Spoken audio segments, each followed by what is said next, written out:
برادران ملت اسلامیہ، السلام علیکم ورحمۃ اللہ وبرکاتہ۔ الحمدللہ وکفا وسلام علی حبیبہ المصطفى، اما بعد فاعوذ باللہ من الشیطان الرجیم، بسم اللہ الرحمن الرحیم۔ والذین اذا فعلوا فاحشة او ظلموا انفسهم ذکروا اللہ فاستغفروا لذنوبہم ومن يغفر الذنوب الا اللہ ولم يصروا على ما فعلوا وهم صدق اللہ مولانا العظیم۔ بارگاہ رسالت میں آپ صلی اللہ تعالی علیہ وسلم میں درود پاک کا ہدیہ پیش کریں۔ اللہم صلی علی سیدنا محمد معدن الجود والکرم وآلہ واصحابہ الکرام وابنہ الکریم وبارک وسلم صلاۃ دائمۃ سرمدا ابدا۔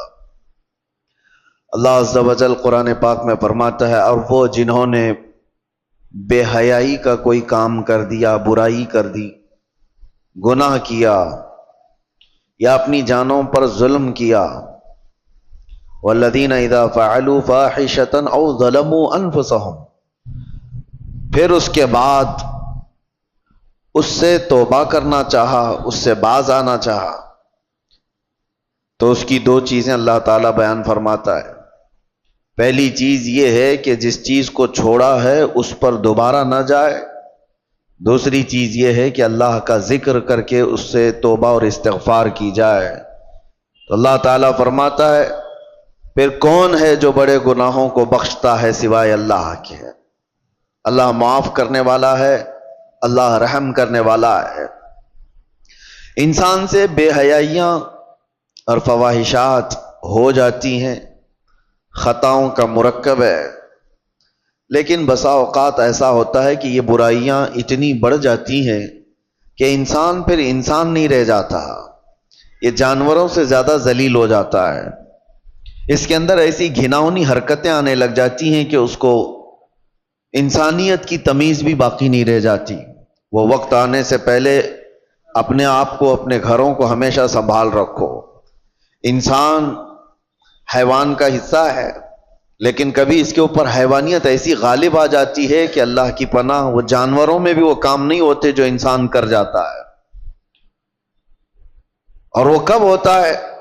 انسان اس مقام پر پہنچتا ہے جب وہ ایسی حرکتیں کر جاتا ہے جس سے جانور بھی شرمانے لگ جائیں۔ کون سی ایسی چیزیں جو انسان کو ایسا شیطان بناتی ہیں؟ میں چند تمہیدی کلمات آپ کے سامنے پہلے رکھتا ہوں۔ انسان کو اللہ تبارک و تعالیٰ نے عقل بھی دیا ہے اور شہوت بھی دیا ہے۔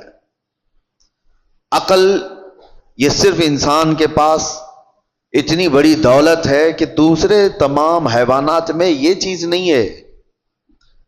عقل کا مطلب صرف دماغ ہی نہیں ہوتا، عقل کا مطلب صحیح اور غلط کو پہچاننے کی تمیز،